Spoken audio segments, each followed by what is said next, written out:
Hello, good morning! Ngayon ay Miyerkules at magkaasikaso tayo ng babaunin ni Bunso. Kasi start na ng klase ni Bunso. So, ito lang ang naisip kong ipe-prepare na natin yung ni Bunso. Kanyang babaunin dahil gusto nyo ta, dahil magtitipid tayo.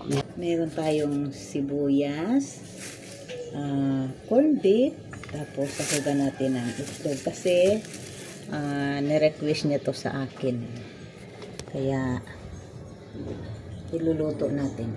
Masilaw man dito sa aking kusina. Ay, pasensya na kasi masilaw sa aking kusina.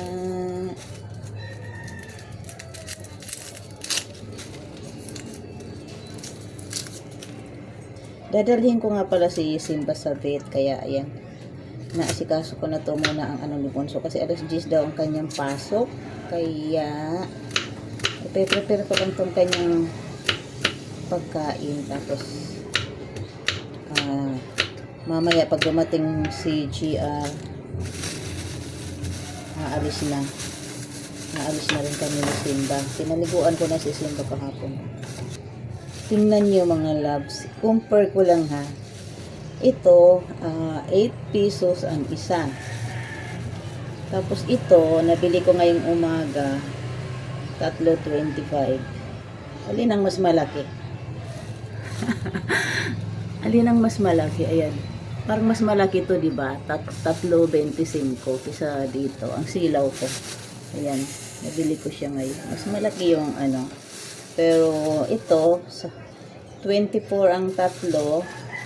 Tapos ito, 25 ang tatlo. So, medyo okay na. Dito na ako sa 25 tatlo kasi malalaki naman siya kung ikumpara ko dito. So, tara na nga. Mag-gisa na nga tayo.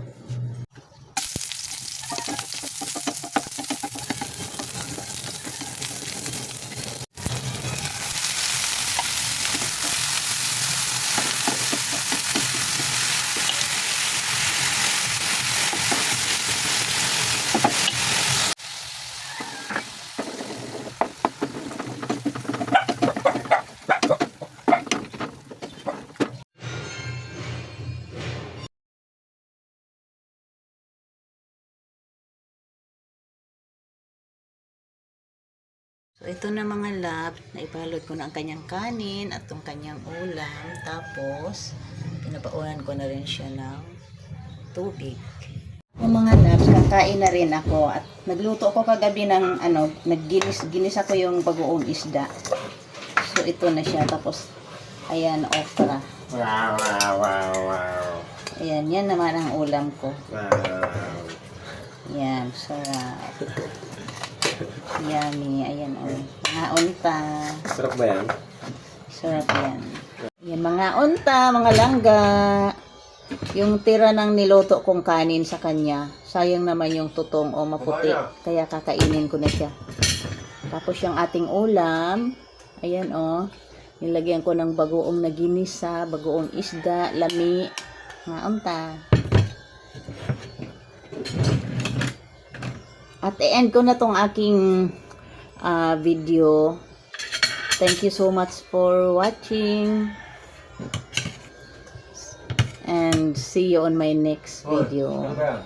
Please subscribe my channel and paki-like na din.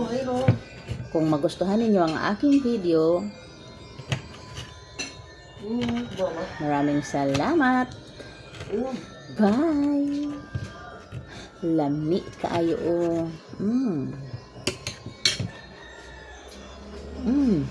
Sarap.